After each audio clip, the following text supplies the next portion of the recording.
let's talk to John in Georgia. John, you're live with Eric and Lloyd. Hey. How are you doing?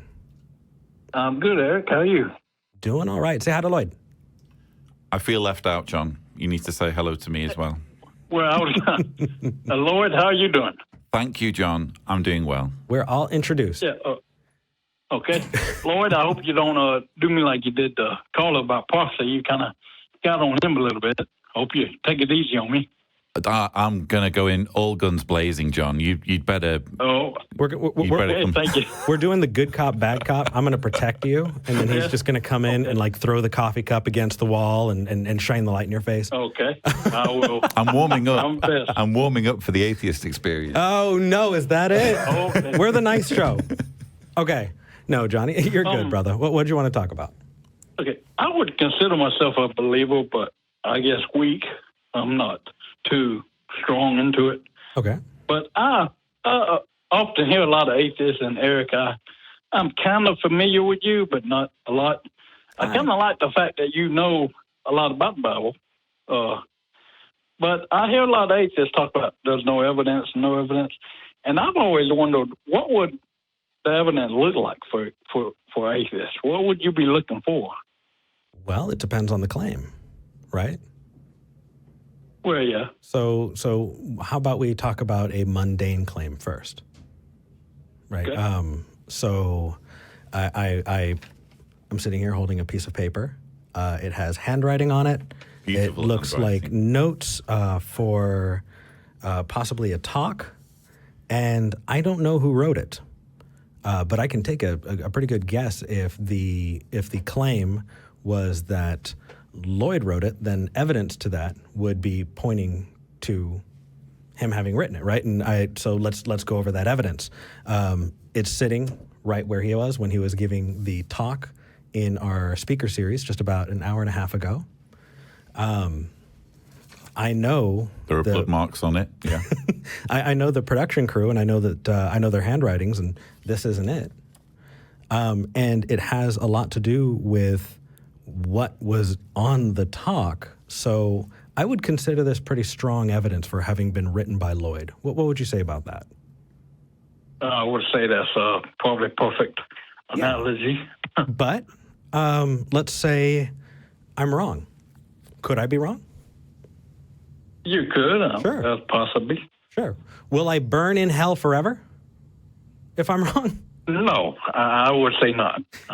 So I definitely think that claims that are less mundane and more extraordinary definitely are going to require some evidence that's going to really substantiate that claim, right? So instead of someone having written a note, a miracle. Let's talk about a miracle. Well, the very first thing you need to do is let's talk about the claims of miracles in the Bible after we establish that miracles can happen in the first place.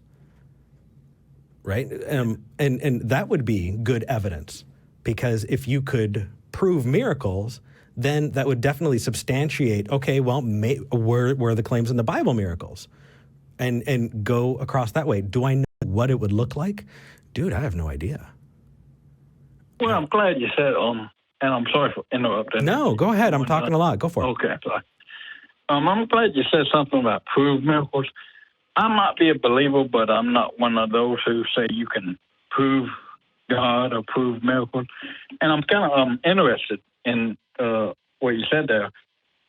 See, I don't really think you can prove miracles. I think maybe you can show there's a high possibility. Would that be okay? I think it all depends on there's the well-worn phrase, extraordinary claims require extraordinary evidence. How big is the claim? Yeah. And if it's a really, really big claim, then you're going to need really, really compelling evidence. So let's say, for example, that someone's eyesight improves immediately after they've prayed to be relieved of their malady. They could think sincerely, and probably would think, that is an answer to their prayers. But there are, medically speaking, it's possible that there's just been some kind of remission happen. And it certainly would make more sense for there to be a medical explanation for this happening that just coincidentally happened to align with the prayer, than that there is a supernatural being who is running the cosmos, specifically interested in affairs on planet Earth, to the point of decreeing in the Old Testament that people who are attracted to the same sex ought to die, at Leviticus 20:13, and is interested in policing, what goes on in people's bedchambers and goodness knows what. When you start to kind of examine and drill down into what theism entails, the possibility of a medical explanation for something like someone's eyesight being healed around the same time that they pray becomes far more appealing than the prospect that we're all just kind of pawns in some cosmic game that's being played, and that we're the kind of playthings of this monster who, as I mentioned to a previous caller, has a lot to say about, I don't know, shellfish and what kinds of sex are okay and not okay, but seems perfectly fine to watch 9 million die in the Holocaust. So my issue, if I were coming from your perspective, would be, what's the end game here? Where does theism take us in terms of explaining the universe? Because bottom line, if theism is true, for me personally, it makes the universe a far more messed up and complicated thing or place to exist than it would be if there are naturalistic elements in play and we are the product of nature rather than the design of a theist entity. Yeah. Well, I know you have other callers, but if I could just say one thing real quick. Just before we move on, do you understand a little bit more where we're coming from when I explain it that way? Have I expressed myself clearly? I'm English, you see. I'm yes, anxious to present well. Being from the South and people believe here, I kind of do like to ask them, why do you believe in God? Yeah. And the number one answer I always get is, I was raised that way. And, to be honest with you, I do not like that answer because the Muslim was raised in his religion. Yeah, so, right. There you go. Sometimes I think I'm the only one who gets it down here. Well, so, I actually know that there are some incredible atheist skeptic groups in Georgia. And I definitely hop online and check it out. I know that Recovering from Religion, their hotline project, does have some information as well that can help point you out that way. John, you're not alone, man. And it's absolutely okay to explore that.